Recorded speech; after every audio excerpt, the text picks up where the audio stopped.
Hello, YouTube family.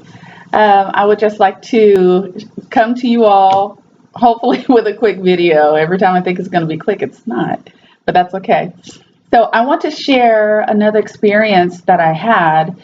I want to say it was probably Wednesday this week. Yeah, either Wednesday this week or last week. So anyway, I have a journal entry here and I'm just going to read from that and then I'll comment. So all right, here we go. So the other night, and possibly for the third time, I feel myself spinning. It's hard to describe. First time when I dreamed I killed someone who broke into my house, I woke up and I felt my cells spinning. The second time, I can't remember, but again, it was after, I had a very vivid dream. And I woke up and felt like my cells were spinning. Recently, last night, I was in between the awaken and dream state, and I said to myself, okay, it's happening. And it felt like the air around me was, how can I describe it? It wasn't cold. And I want to say it felt really airy, but that doesn't make sense. I can't describe it that well, but that's what I put here. And I felt the air around me and I could feel myself taking off. It felt like I was moving, but I was laying in my bed. And when this was happening, I kept telling myself and I kept myself grounded because even though I said, okay, it's happening, at the same time, for some reason, and I know why, I wanted to keep myself grounded in this 3D, 4D reality. And it was because of fear. And even though I didn't ascend physically, something was happening on the inside. So I think what I meant to say is, even though I didn't ascend, like meaning I didn't leave this 3D, 4D dimension, I could feel something on the inside taking place.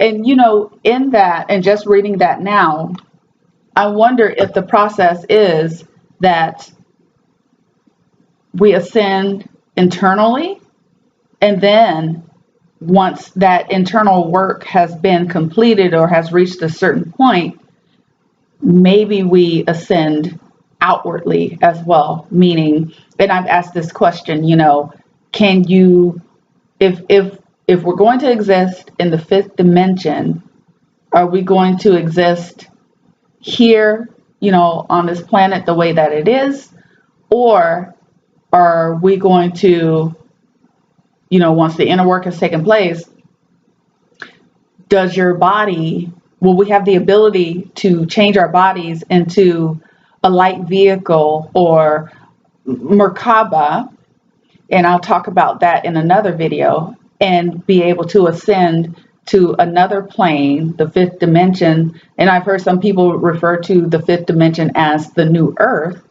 and I'll talk about that as well, because I'm learning that the planet is also going through a process of ascension, and that's where we're going to end up with a new earth. And I think the name that I've heard for this earth is Gaia, and they're saying that she's going through a process right now of ascension in and of herself. But let me see if I want to read a little bit more here.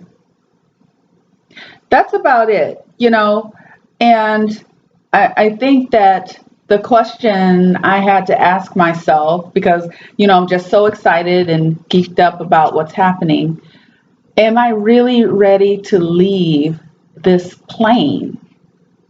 And, I've asked myself, if given the choice, even with everything that's going on around us, the fear, the government and other countries are in on it as well, are working overtime to incite fear in the people that inhabit these different countries. When the time comes, will I say yes? And the other part of that is does free will still come into play? Will I have an opportunity to say yes or no? Or is it because all this work is taking place? It's like, look, we put all of this into you, we put all these downloads into you, we're preparing you, and you don't have a choice, you know. So, anyway, um, what did I say here? One of the things I would say that is would be keeping me here is my daughter. She's 12, and I can't imagine leaving her. I remember when she was a baby, it was hard for me to leave her at the daycare, and that was a really tough time for me. And so just thinking about leaving her, and I'm like, okay, well, if I get to the point to where I feel like I'm getting closer and closer and may possibly leave this earthly plane the way that we know it now or know it today, maybe I write her a letter or something explaining, like, mommy didn't just take off. There's a work that I need to do, because I remember, and I don't know what made me say this, but when she was a little girl, I told her, I said, you know what? Mommy may have to leave for a little while, but I will be back for you. And I can't remember. I think I was what was I? It wasn't a movie or anything like that. And I wasn't talking about death. I wasn't talking about dying or anything like that. I just I sensed that I was going to be leaving for something, and then I was going to come back. And when I told her that, she just kind of looked at me, because the interesting thing about my daughter, I remember when she was about 3 or 4, and we were driving in a car. This was totally unprovoked. She looked at me. She said, well, mommy, we're not from here. I said, you mean? I said, you're from here. You was born here, but mommy was born in another state. She was like, no, we're not from here. And I said, well, what do you mean? And let me remind you, she's 3 or 4. She said, well, we come from a different place. And I said, well, what do you mean? She said, well, I followed you here. And I said, you followed me here? And she said, mm-hmm. And I said, okay, well, what did I look like where we were? And she said, you was really tall. And I said, like, how tall? She said, to the ceiling. And I said, like the ceilings in our house. And we lived in a house very much like the one I'm in now, but I have these what they call vaulted ceilings. She said, you was tall like that, but you look the same. And I said, oh, that's interesting. I said, well, what did you look like? And she said, I was tall too. I said, wow. I said, was I your mommy? And she said, yes. I said, oh. I said, well, what about your dad? Was your dad there? She said, no. I said, your dad wasn't there? And she said, no, he wasn't there. She said, but I chose him. And I said, you chose your dad? She said, yeah, I chose him because I saw him and he made me laugh. And I was like, wow. And I asked her, I said, why did we leave? And she said, I don't remember. She said, but I followed you here. And I'm telling you, when she told me that, I got chills. I got goosebumps. I was not in any way, shape, or form interested in or even thinking about like Ascension or anything like that. She's 12 now, so that was 9 years ago. But that always stuck with me, that conversation that I had with her. And when I ask her about it now, she doesn't even remember talking about it, you know. So I say that to say this. There are several of us, I believe, that are not from here. And maybe it's possible that none of us are from here. Maybe we're all immigrants. I don't know. Wouldn't that be wild? So anyway, that I guess, this share, number one, is just to talk about another experience that I had earlier this week. But I really had to ponder that, in the midst of all this preparation that's taking place, when the time comes, are you going to say yes? if given the choice. Are you going to say, yes, I am ready to ascend, if it means leaving this earthly existence as we know it, you know? So, um, yeah, I think that's all I want to talk about right now. That's all I want to talk about right now. Well, no, let me just these few things. There was a woman that someone recommended to me, Dolores. I want to say her name is Dolores Cannon, and someone recommended that I take a look at some of her videos, and I've done some research on her online and things like that, and she is an amazing woman.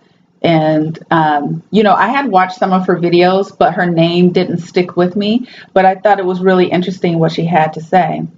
And she kind of explains the 5D realm as she understood it. And she said the fifth dimension is the spiritual realm. She said there's no male or female. There's no family or friends as we know it because we are all one. And she said there's no food because we won't have to eat because we will be light bodies. And she said that there are no emotions except bliss. And when she said that, I was like, wow, I couldn't even imagine living in a world like that, and I think part of why some of the experiences that we've been having, and one of the things that I shared in a previous video is that we have to strip ourselves of these labels. In this existence, I'm someone's daughter, I'm someone's sister, I'm someone's mother, and what have you. But none of that really matters. And just letting go of that, releasing this identity is going to be an important part of this ascension process, and I know some people can't imagine living in a reality like that. I know for me, I'm, I mean, it makes me happy when I think about it, but can I really wrap my head around an existence where it's just total bliss? All you have to do is be, and you're just light. And what she said is that is why we each come here. I guess maybe we volunteered to come here, but we choose to come here by our own free will, and we come down here to experience, only to find more often than not we're in a hurry to get back to that state of just of being a light being once we come here. But more and more I hear people that are like, they're not interested in being in romantic relationships, they're not interested in having children, different things like that. And maybe it's because they come here knowing that eventually they need to return. And and it makes it tough to leave behind family members and people that you really care about. So I don't know, I think I got a little random on that last part. But anyway, I just wanted to share with you what's been going on. And again, I am excited about what's taking place. And, let's just keep the conversation going. All right. So peace and blessings, love and light. Until next time, take care. Bye.